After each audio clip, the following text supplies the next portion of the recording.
जय श्री राधे कृष्णा। भक्ति मार्ग में आपका स्वागत है। आज आपके सामने एक ऐसी कथा लेकर प्रस्तुत हुए हैं जिससे हमें यह पता चलता है कि हमें अपने काम को लेकर कभी भी निराश नहीं होना चाहिए। एक बार में अगर हमें कभी सफलता नहीं मिलती है तो ये हमें नहीं सोचना चाहिए कि हमें कभी भी सफलता नहीं मिलेगी। कथा को आप पूरी सुनिए और सुनकर आपको इस कथा से क्या शिक्षा मिलती है तो प्लीज़ आप कमेंट में अवश्य बताइए। आइए कथा को शुरू करते हैं। एक महात्मा ज्ञान प्राप्ति के लिए घोर तप कर रहे थे। उन्होंने अपने शरीर को काफी कष्ट दिया और घने जंगलों में कड़ी साधना की कि आत्मज्ञान की प्राप्ति कर सकें। खाना पीना सब छोड़ दिया और बहुत समय तक तपस्या में लीन रहे। लेकिन जब उन्हें आत्मज्ञान की प्राप्ति नहीं हुई तो वह एक दिन निराश हो गए और निराश होकर वह सोचने लगे, मैंने अभी तक कुछ भी प्राप्त नहीं किया है, अब आगे भी मैं क्या कर पाऊंगा जब इतने दिन तक मुझे तपस्या करने के बाद ज्ञान प्राप्ति नहीं हुई और भगवान का साक्षात्कार नहीं हुआ। तो वह यह सोचने लगा और निराशा और अविश्वास के इन नकारात्मक भाव ने उन्हें क्षुब्ध कर दिया, यानी उनकी बुद्धि को बिल्कुल क्षीण कर दिया। कुछ ही क्षणों बाद उन्हें प्यास लगी। वह थोड़ी दूर स्थित एक झील पर पहुंचे। वहां उन्होंने एक बहुत ही सुंदर दृश्य देखा।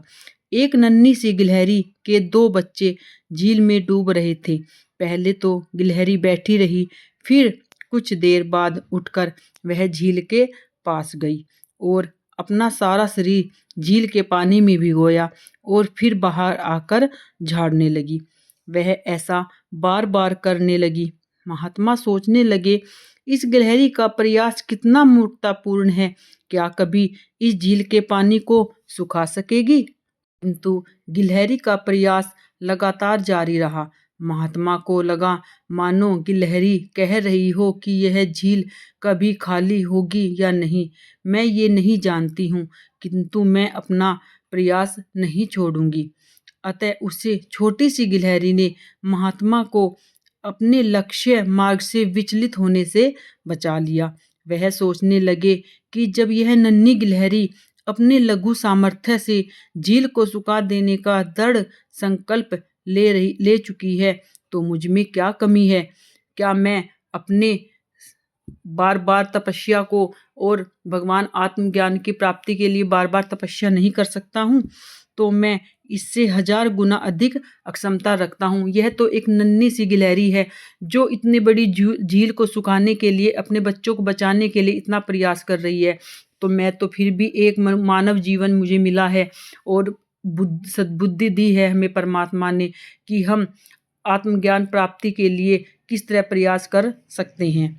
यह सोचकर महात्मा ने सबसे पहले गिलहरी के बच्चों को डूबने से बचाया और पुनः अपनी साधना में लग जाने के लिए जंगल में चले गए और उन्होंने इस बार मन की शुद्धि और सच्चे मन से तपस्या की और एक दिन उन्हें दिव्य ज्ञान का आलोक प्राप्त हुआ। तो कथा आपको कैसी लगी? इस कथा से आपको क्या शिक्षा मिलती है? कमेंट में अवश्य बताइए। आपको कथा अच्छी लगी है तो प्लीज़ चैनल को लाइक करें, शेयर करें, सब्सक्राइब करें और मिलते हैं आपके साथ एक नए टॉपिक, नई कथा के साथ। तब तक राधे राधे।